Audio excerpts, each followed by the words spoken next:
श्रोताबंधु साहित्य संस्कृति चिंतन यूट्यूब चैनल को आपण मानक स्वागत करुची। प्रकृति समाज जीवन आउ प्रेम ए सबू मानवीय आवेगर गोटे गोटे बिंदु आकु नहीं कविता रचिथिबा जणे संवेदनशील कवि को आज आमे सुनिबा। भारतीय स्टेट बैंक रे उच्च पदवी रे अधिष्ठित रहिथिले हे साहित्य तांकर निशा। कवि श्री धरणीधर त्रिपाठी। विश्वकवि श्री रवींद्रनाथ टैगोर बंगला कविता संकलन गीतांजलि 152 कविता से अनुवाद करिसंती। श्री त्रिपाठी निजर शैली आउ कविता गुड़िकर भाव तथा मौलिकता को लक्ष्य करी सरल और साबल्य भावरे अनुवाद करने प्रयास करिसंती। अनेक कवितारे प्रकृति आउ भगवान को पाखरे प्रेम आउ समर्पण भावर निष्कपट समर्पण पाठक प्राण को हृदय करिब।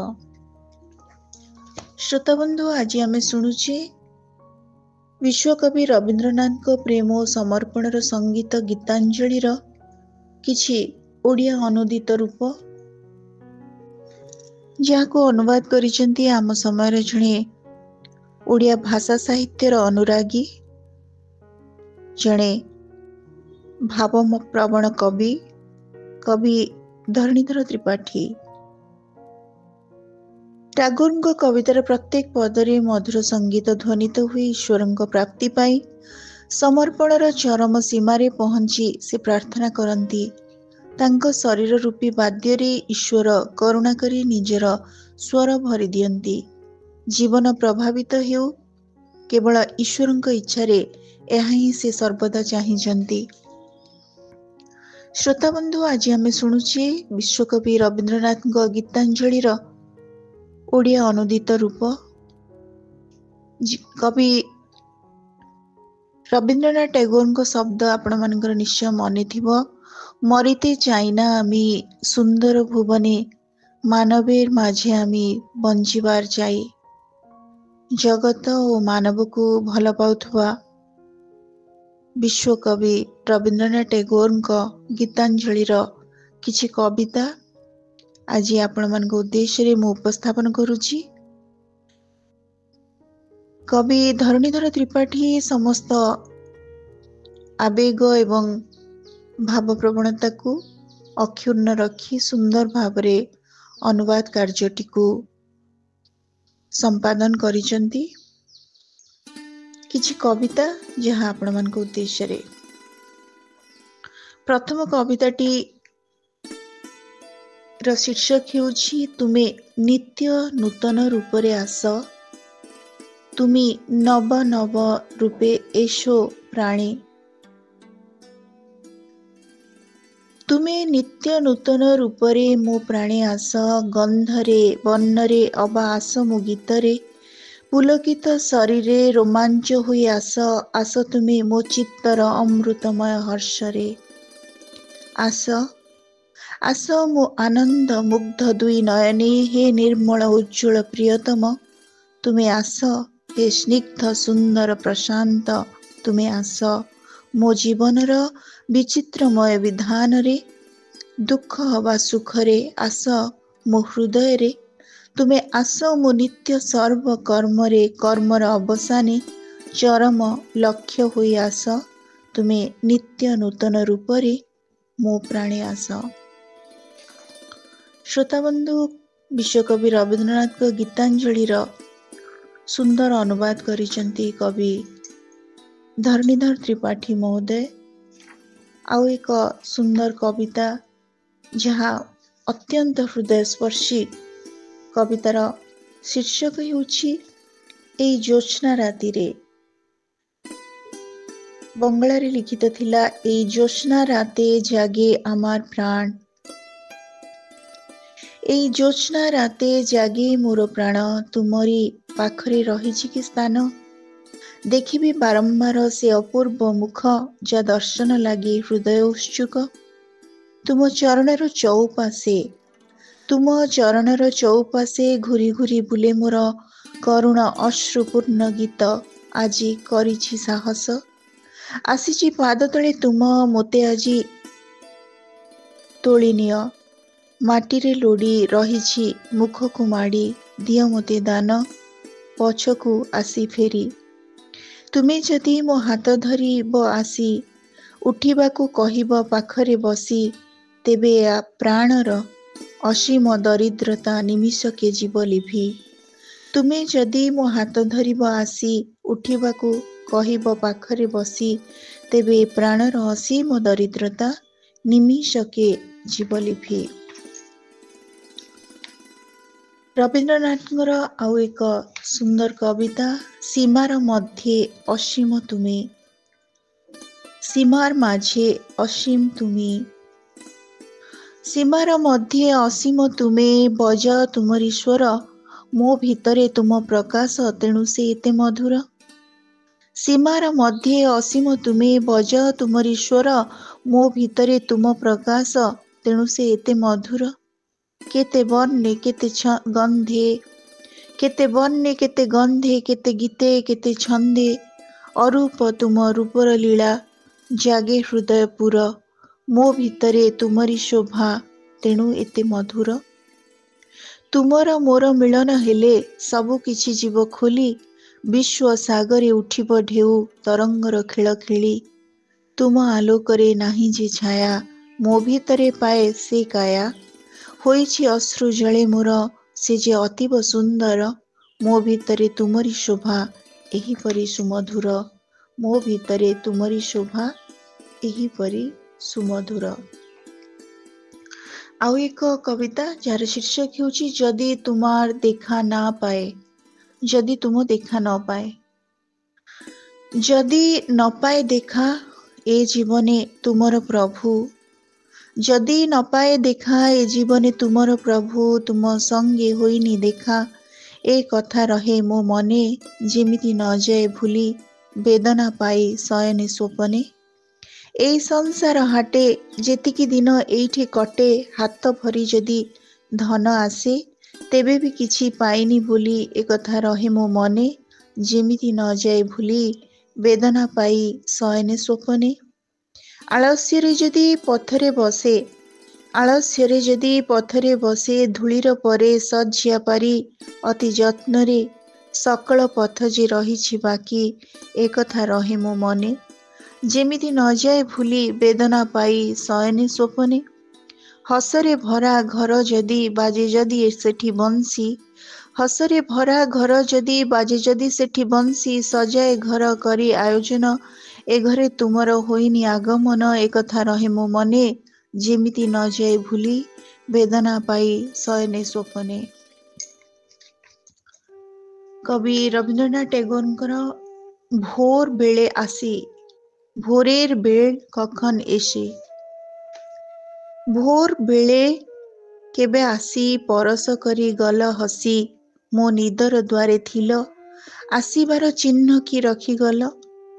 ଜାଗେ ଯେବେ ଦେଖେ ଭରିଛି ନୟନ ଆଖିର ଜଳେ, ଜାଗେ ଯେବେ ଦେଖେ ଭରିଛି ନୟନ ଆଖିର ଜଳେ, ଲାଗିଲା ମୋତେ ଆକାଶ ସତେ କହୁଛି କଥା କାନେ କାନେ, ସତେ ଅବା ସକଳ ଦେହେ ଭରିଗଲା ଗୀତେ ଗୀତେ, ହୃଦୟ ସତେ ଶିଶିର ସିକ୍ତ ଫୁଟିଛି ଯେମିତି ପୂଜାର ଫୁଲ, ଜୀବନ ନଦୀର କୂଳ ଉଜାଣି ଯାଏ ଅସୀମର ଦେଶ ଛୁଇଁ, ମୋ ନିଦର ଦ୍ୱାରେ ଥିଲ, ଆସିବାର ଚିହ୍ନ କି ରଖିଗଲ। ଜୀବନ ନଦୀର କୂଳ ଉଜାଣି ଯାଏ ଅସୀମର ଦେଶ ଛୁଇଁ, ମୋ ନିଦର ଦ୍ୱାରେ ଥିଲ, ଆସିବାର ଚିହ୍ନ କି ରଖିଗଲ। ଆଉ ଏକ ସୁନ୍ଦର କବିତା, ଏଇ କୋଥାଟି ରାଖ ମନେ, ଏଇ କଥାଟି ରଖ ମନେ, ବିଶ୍ୱକବି ରବୀନ୍ଦ୍ରନାଥଙ୍କ ଗୀତାଞ୍ଜଳିର କବିତାଟିଏ ଏବଂ ଏହାର ଅନୁବାଦକ ଆମ ସମୟର ବିଶିଷ୍ଟ କବି ଶ୍ରୀଯୁକ୍ତ ଧରଣୀଧର ତ୍ରିପାଠୀ। ଏଇ କଥାଟି ରଖ ମନେ, ଏଇ କଥାଟି ରଖ ମନେ, ତୁମର ଏଇ ହସ ଖେଳରେ ମୁଁ ଯେ ଗାଇଥିଲି ଗୀତ, ଜୀର୍ଣ୍ଣ ପତ୍ର ଝଡ଼ାର ବେଳେ। ଶୁଷ୍କ ଘାସେ ଶୂନ୍ୟ ବନେ ଆପଣା ମନେ ଆନନ୍ଦ ଭରେ, ମୁଁ ଯେ ଗାଇଥିଲି ଗୀତ, ଜୀର୍ଣ୍ଣ ପତ୍ର ଝଡ଼ାର ବେଳେ। ଦିନର ପଥିକ ରଖ ମନେ, ଦିନର ପଥିକ ରଖ ମନେ। ମୁଁ ଚାଲିଥିଲି ରାତ୍ରେ ସନ୍ଧ୍ୟା ପ୍ରଦୀପ ଧରି ହାତେ। ଡାକ ଦେଇଗଲ ସେପାରିରୁ ଯେବେ, ଭାସିଥିଲି ଭଗ୍ନ ଭେଳାରେ। ମୁଁ ଯେ ଗାଇଥିଲି ଗୀତ ଜୀର୍ଣ୍ଣ ପତ୍ର ଝଡ଼ାର ବେଳେ। ମୁଁ ଯେ ଗାଇଥିଲି ଗୀତ ଜୀର୍ଣ୍ଣ ପତ୍ର ଝଡ଼ାର ବେଳେ। ସୁନ୍ଦର ଅନୁବାଦ ଏବଂ କବି ବିଶ୍ୱକବି ରବୀନ୍ଦ୍ରନାଥଙ୍କର ଭାବାତ୍ମକ ଅନୁବାଦ ଇଏ। ମରଣ ଯେଦିନ ଦୁଆରେ ଆସିବ, ଆଉ ଏକ କବିତା। ଅନୁବାଦକ ଶ୍ରୀଯୁକ୍ତ ଧରଣୀଧର ତ୍ରିପାଠୀ ମହୋଦୟ। ମରଣ ଯେଦିନ ଦିନର ଶେଷେ ଆସିବ ତୁମ ଦ୍ୱାରେ, କେଉଁ ଧନ ତାକୁ ଦେବ ସେଦିନ ଉପହାରେ। ଭରା ମୁଁ ପ୍ରାଣ ଆଣି ସମ୍ମୁଖେ ତା ଦେବି, ଶୂନ୍ୟ ବିଦାୟ କେବେ ତାକୁ କରିବିନି। କେତେ ଶରତ କେତେ ସନ୍ଧ୍ୟା କେତେ ପ୍ରଭାତ ଜୀବନ ପାତ୍ରେ, କେତେ ଶରତ କେତେ ସନ୍ଧ୍ୟା କେତେ ପ୍ରଭାତ ଜୀବନ ପାତ୍ରେ। କେତେ ଯେ ଆଶା ବରଷେ କେତେ ଫଳେ କେତେ ଫୁଲେ, ହୃଦୟ ମୋର ଭାରି ତୋଳେ ଦୁଃଖ ସୁଖ ଆଲୋକ ଛାୟାର ପରଶେ। ଯାହା କିଛି ମୋ ସଞ୍ଚିତ ଧନ ଏତେ ଦିନ ଧରି କରିଛି ଯା ଆୟୋଜନ, ସେହି ଶୁଭ ଦିନେ କରିବି ଅର୍ପଣ। ମୃତ୍ୟୁ ଯେ ଦିନ ମୋ ଦୁଆରେ ଆସିବ, ମୃତ୍ୟୁ ଯେ ଦିନ ମୋ ଦୁଆରେ ଆସିବ। কবিবরଙ୍କର ଆଉ ଏକ ସୁନ୍ଦର କବିତା, শুধু তোমার বাণী নয় গো, ଖାଲି ତୁମ ବାଣୀ ନୁହେଁ। ଖାଲି ତୁମ ବାଣୀ ନୁହେଁ ହେ ବନ୍ଧୁ ହେ ପ୍ରିୟ, ମଧ୍ୟେ ମଧ୍ୟେ ପ୍ରାଣେ ତୁମ ପରଶ ଟିକିଏ ଦିଅ। ଖାଲି ତୁମ ବାଣୀ ନୁହେଁ ହେ ବନ୍ଧୁ ହେ ପ୍ରିୟ, ମଧ୍ୟେ ମଧ୍ୟେ ପ୍ରାଣେ ତୁମ ପରଶ ଟିକିଏ ଦିଅ। ସାରା ପଥର କ୍ଳାନ୍ତି ମୋ ସାରା ଦିନର ତୃଷ୍ଣା, କେମିତି ଯେ ମେଣ୍ଟେଇବି ଖୋଜି ପାଏନା ଦିଶା। ଏ ଅନ୍ଧାର ତୁମେ କରିବ ହରଣ, ସେଇ କଥା କୁହ ମୋତେ ହେ ବନ୍ଧୁ ହେ ସଖା, ମଧ୍ୟେ ମଧ୍ୟେ ତୁମ ପରଶ ଟିକିଏ ଚାହେଁ। ହୃଦୟ ମୋର ଦେବାକୁ ଚାହେଁ ନେବାକୁ ଖାଲି ଚାହେଁନା, ହୃଦୟ ମୋର ଦେବାକୁ ଚାହେଁ ନେବାକୁ ଖାଲି ଚାହେଁନା। ବୋହି ବୋହି ଆଣେ ସବୁ ଯାହା କିଛି ସଞ୍ଚୟ ତାର, ତୁମରି ହାତ ବଢ଼ାଇ ଦିଅ ମୋ ହାତେ ସେ ହାତ ଦିଅ। ଧରିବି ତାକୁ ଭରିବି ତାକୁ, ରଖିବି ସାଥେ ମୋର, ଏକାକୀ ପଥର ଯାତ୍ରା ମୋର କରିବି ଅମୃତମୟ। ଖାଲି ତୁମ ବାଣୀ ନୁହେଁ ହେ ବନ୍ଧୁ ହେ ପ୍ରିୟ, ମଧ୍ୟେ ମଧ୍ୟେ ପ୍ରାଣେ ତୁମ ପରଶ ଟିକିଏ ଦିଅ। ମଧ୍ୟେ ମଧ୍ୟେ ପ୍ରାଣେ ତୁମ ପରଶ ଟିକିଏ ଦିଅ। ସୁନ୍ଦର କବିତା। ଆଉ ଏକ କବିତା, যা হারিয়েছে ଯାହା ଯାଇଛି ହଜି। ବିଶ୍ୱକବିଙ୍କ କବିତା। ଅନୁବାଦକ ଶ୍ରୀଯୁକ୍ତ ଧରଣୀଧର ତ୍ରିପାଠୀ। ଯାହା ଯାଇଛି ହଜି ତା ପାଇଁ କାନ୍ଦିବି ଆଉ କେତେ, ଯାହା ଯାଇଛି ହଜି ତା ପାଇଁ କାନ୍ଦିବି ଆଉ କେତେ। ଭାବନାରେ ବସି ସଦାବେଳେ ହେ ନାଥ ପାରୁନି ଆଉ ରାତ୍ରି ଜାଗି। ରହିଛି ରାତ୍ରି ଦିବସ ଧରି ଦ୍ୱାର ମୋର ବନ୍ଦ କରି, ଆସିବାକୁ ଯିଏ ବା ଚାହିଁଛି ସନ୍ଦେହରେ ତାକୁ ଫେରେଇ ଦେଇଛି। ଆସିବାକୁ ନାହିଁ କାହାର, ଏକାକୀ ଏ ଘରେ ମୋର, ବାହାରେ ନିତ୍ୟ ବିହାର, ଆନନ୍ଦମୟ ଭୁବନ ତୁମର। ପଥ ଖୋଜି ତୁମେ ବି ପାଅନି, ଆସି ଆସି ଯାଅ ଫେରି, ରଖିବାକୁ ଚାହେଁ ଯାହା ରହେନା ମୋର, ଧୂଳିରେ ମିଶି ସବୁ ହୁଏ ଏକାକାର। ଧୂଳିରେ ମିଶି ସବୁ ହୁଏ ଏକାକାର। কবিଙ୍କର ଆଉ ଗୋଟେ কবিতা, খুব সুন্দর কবিতা, আজি ঝড়ের রাতে তোমার অভিসার। ଅନୁବାଦକ ଶ୍ରୀଯୁକ୍ତ ଧରଣୀଧର ତ୍ରିପାଠୀ। ଏହାର ଶୀର୍ଷକ ରଖିଛନ୍ତି ତୁମ ଅଭିସାର। ଆଜି ଏ ଝଡ଼ ରାତିରେ ତୁମ ଅଭିସାର, ହେ ପ୍ରାଣ ସଖା ହେ ବନ୍ଧୁ ମୋର। ଆଜି ଏ ଝଡ଼ ରାତିରେ ତୁମର ଅଭିସାର, ହେ ପ୍ରାଣ ସଖା ହେ ବନ୍ଧୁ ମୋର। ଆକାଶ କାନ୍ଦେ ବ୍ୟାକୁଳ ହୋଇ, ନିଦ୍ରା ଆଜି ମୋ ନୟନେ ନାହିଁ। ଦ୍ୱାର ଖୋଲି ହେ ପ୍ରିୟତମ, ବାହାରେ ଆସି ଦେଖେ ବାରମ୍ବାର, ବାହାରେ କିଛି ଦେଖିପାରେନା। କାହିଁ ତୁମ ରାସ୍ତା ବୁଝିପାରେ ନା। ବାହାରେ କିଛି ଦେଖିପାରେ ନା, କାହିଁ ତୁମ ରାସ୍ତା ବୁଝିପାରେ ନା। ସୁଦୂର କେଉଁ ନଦୀର ପାରେ, ଗହନ କେଉଁ ବନର ଧାରେ। ସୁଦୂର କେଉଁ ନଦୀର ପାରେ, ଗହନ କେଉଁ ବନର ଧାରେ। ଗଭୀର କେଉଁ ଅନ୍ଧକାରେ ପାରି କରି ଆସିବ ତୁମେ। ହେ ପ୍ରାଣ ସଖା, ହେ ବନ୍ଧୁ ତୁମେ। হে প্রাণ সখা, হে বন্ধু তুমি। খুব সুন্দর কবিতা। ଆଉ ଏକ କବିତା, ଏଇ ଜ୍ୟୋତ୍ସ୍ନା ରାତେ ଜାଗେ আমার ପ୍ରାଣ। ଅନୁବାଦକ ଏହାର ଶୀର୍ଷକ ରଖିଛନ୍ତି ଏଇ ଜ୍ୟୋତ୍ସ୍ନା ରାତିରେ। ଏ ଜ୍ୟୋତ୍ସ୍ନା ରାତେ ଜାଗେ ମୋର ପ୍ରାଣ, ତୁମରି ପାଖେ ରହିଛି କି ସ୍ଥାନ। ଦେଖିବି ବାରମ୍ବାର ସେ ଅପୂର୍ବ ମୁଖ, ଯା ଦର୍ଶନ ଲାଗି ହୃଦୟ ଉତ୍ସୁକ। ତୁମ ଚରଣର ଚଉପାଶେ ଘୁରି ଘୁରି ବୁଲେ ମୋର କରୁଣ ଅଶ୍ରୁପୂର୍ଣ୍ଣ ଗୀତ ଆଜି କରିଛି ସାହସ। ଆସିଛି ପାଦ ତଳେ ତୁମ, ମୋତେ ଆଜି ତୋଳି ନିଅ। ମାଟିରେ ଲୋଟି ରହିଛି ମୁଖକୁ ମାଡ଼ି, ଦିଅ ମୋତେ ଦାନ।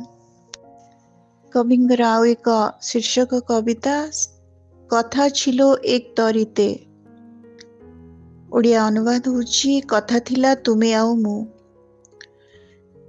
କବି ଧରଣୀଧର ତ୍ରିପାଠୀ। କଥା ଥିଲା କେବଳ ତୁମେ ଆଉ ମୁଁ, ଗୋଟିଏ ତରିରେ ଯିବା ଅକାରଣେ ଭାସି, କେବଳ ଭାସି ଭାସି ଚାଲିଯିବା। ତ୍ରିଭୁବନେ ଜଣେ କେହି କିଛି ହେଲେ ଜାଣିବେନି, ଆମେ କେଉଁ ତୀର୍ଥଗାମୀ, ଆମ ଯାତ୍ରା ବା କେଉଁଠିକି। ସେ କେଉଁ ଦେଶେ, ସେ କେଉଁ ଦେଶେ, ସେ କେଉଁ ଦେଶେ, ସେ କେଉଁ ଦେଶେ, କୂଳହରା ସେ ସମୁଦ୍ର ମଧ୍ୟେ, ଗାଇବି ଗୀତ ଖାଲି ତୁମରି କାନେ। ତରଙ୍ଗ ପରି ବନ୍ଧନ ହରା ନୀରବ ହସରେ, ସେ ରାଗିଣୀ ଶୁଣାଇବି ତୁମକୁ ଏକା। ଆଜି ସମୟ ହେଇନି କି ତୁମ, ଆଜି ସମୟ ହେଇନି କି ତୁମ, ବାକି ରହିଲା କି ଅନେକ କାମ। ସନ୍ଧ୍ୟା ଆସିଛି ସାଗର ତୀରେ, ପକ୍ଷ ମେଲି ମଳିନ ଆଲୋକେ। ସିନ୍ଧୁ ସେପାରିର ପକ୍ଷୀ ନିଜ କୂଳକୁ ଆସିଲେଣି ଫେରି। କେବେ ତୁମେ ଏ ଘାଟକୁ ଆସିବ, ନୌକାର ବନ୍ଧନ ତୁମେ କାଟିଦେବ। ଅସ୍ତ ରବିର ଶେଷ କିରଣ ପରି, ନିଶିଥେ ଏ ତରି ବାହି ନେବ ନିରୁଦ୍ଦେଶ୍ୟ କରି। ନିଶିଥେ ଏ ତରି ବାହି ନେବ ନିରୁଦ୍ଦେଶ୍ୟ କରି। ଆଉ ଗୋଟେ କବିତା, ଆଗୋ ତୋରା କି ଯାବି ପାରେ, ତୁମେ କି ଯିବ ସେପାରେ। ଆଗୋ ତୁମେ କି ଯିବ ସେପାରେ, ବସିଛି ମୁଁ ତରଣୀ ନେଇ ନଦୀର ତୀରେ। ସେପାରିର ଉପବନେ କେତେ ଖେଳ, ଲୋକେ ଯେ କେତେ। ଏ ପାରିରେ ତପ୍ତ ମରୁଭୂମି, ଏ ପାରିରେ ତପ୍ତ ମରୁଭୂମି, ବିନା ବର୍ଷାରେ ଜଳେ ଧୁ ଧୁ କରି। ଏ ବେଳାରେ ବେଳ ଅଛି ଯିବାକୁ, ତୁମେ ଆସିବ କି। ମିଛେ କାଳ କାଟିବ କାହିଁକି, କେତେ କିଛି ଭାବି ଭାବି। ମିଛେ କାଳ କାଟିବ କାହିଁକି, କେତେ କିଛି ଭାବି ଭାବି। ଅସ୍ତାଚଳେ ସୂର୍ଯ୍ୟ ଯିବେ ଅସ୍ତ, ବହିବନି ମରୁତ ଶୀତଳ ସୁଗନ୍ଧ। ଆଉ ବାହିବନି ତରଣୀ ନାଉରୀ ସନ୍ଧ୍ୟା ଅନ୍ଧକାରେ, ଆଉ ବାହିବନି ତରଣୀ ନାଉରୀ ସନ୍ଧ୍ୟା ଅନ୍ଧକାରେ। କତବାର ଭେବିଛି ଭୁଲିଆ ଭୁଲିଆ, ଭଲ ପାଏ କେତେ କହିବି କେମିତି। ବିଶ୍ୱକବିଙ୍କର ଗୀତାଞ୍ଜଳିର ଏକ ସୁନ୍ଦର କବିତା, ଯାହାର ଅନୁବାଦ କରିଛନ୍ତି ଆମ ସମୟର ଜଣେ ସାହିତ୍ୟାନୁରାଗୀ, ଓଡ଼ିଆ ଭାଷା ସାହିତ୍ୟର ସମର୍ପିତ କବି ଶ୍ରୀଯୁକ୍ତ ଧରଣୀଧର ତ୍ରିପାଠୀ। କେତେବାର ଭାବିଛି ନିଜକୁ ଭୁଲି, ତୁମରି ଚରଣେ ଦେବି ହୃଦୟ ଖୋଲି। କେତେବାର ଭାବିଛି ନିଜକୁ ଭୁଲି, ତୁମରି ଚରଣେ ଦେବି ହୃଦୟ ଖୋଲି। ଚରଣ ଧରି କରିବି ପ୍ରକାଶ, ସଖା ସଖା ଗୋପନେ ତୁମକୁ କେତେ ଭଲ ପାଏ ବୋଲି। ଭାବିଥିଲି କାହିଁ ତୁମେ ସ୍ୱର୍ଗର ଦେବତା, କେମିତି କହିବି ତୁମକୁ ପ୍ରଣୟର କଥା। ଭାବିଥିଲି କାହିଁ ତୁମେ ସ୍ୱର୍ଗର ଦେବତା, କେମିତି କହିବି ତୁମକୁ ପ୍ରଣୟର କଥା। ଭାବିଥିଲି ମନେ ମନେ ଦୂରେ ଦୂରେ ରହି, ଚିରଜୀବନ ଗୋପନେ ପୂଜିବି ଏକାକୀ। କେହି ଜାଣିବେନି ମୋ ଗଭୀର ପ୍ରଣୟ, କେହି ଦେଖିବେନି ମୋ ଅଶ୍ରୁ ବାରିଧାର। ତୁମେ ଆଜି ଯେବେ ମିଳିଛ ଆସି, ଭଲ ପାଏ କେତେ ତୁମକୁ କହିବି କେମିତି। ତୁମେ ଆଜି ଯେବେ ମିଳିଛ ଆସି, ଭଲ ପାଏ କେତେ ତୁମକୁ କହିବି କେମିତି। ସୁନ୍ଦର କବିତା। ପରବର୍ତ୍ତୀ କବିତାଟି ହେଉଛି ଜୀବନେ ଯତ ପୂଜା। କବି ଏହାର ଅନୁବାଦ କରିଛନ୍ତି ଅସମ୍ପୂର୍ଣ୍ଣ ପୂଜା। जीवन रे जेते पूजा करबाकू थिला पूर्ण हेलानी सारा जानिची मु अपूर्ण अर्चना निष्फल नुहे जमा। जो फूल पड़ीची झरी फुटिबा आगरु धरणीर तले जो फूल पड़ीची झरी फुटिबा आगरु धरणीर तले जो नदी मरुपथे हराए धारा जानिची से होइनी हरा। जीवन रे जहा किछि रहीगला पछे जानिची से सबु मिथ्या नुहे। अनागत अनाहत मो जीवने जेते तुमरी बीणार तारे से सबु बाजे जानिची से सबु होइनी हरा। कविंकर सुंदर आलोचना। आमे 152टी कविता तो ये स्वल्प समय भितर शुणिबा संभव नुह। आमे परवर्ती ऑडियो रे गीतांजलि अन्य किछि कविता आपण मानको उद्देश्य रे निश्चय सुनेबी। आजिर ऑडियोटी आपण मानको केमती लागिला? कवि धरणीधर त्रिपाठींकर अनुदित ए गीतांजलि कविता सबू आपनको केते स्पर्श कला ए संपर्क रे आपण मानकर मतामत अपेक्षा रे रहुची। धन्यवाद।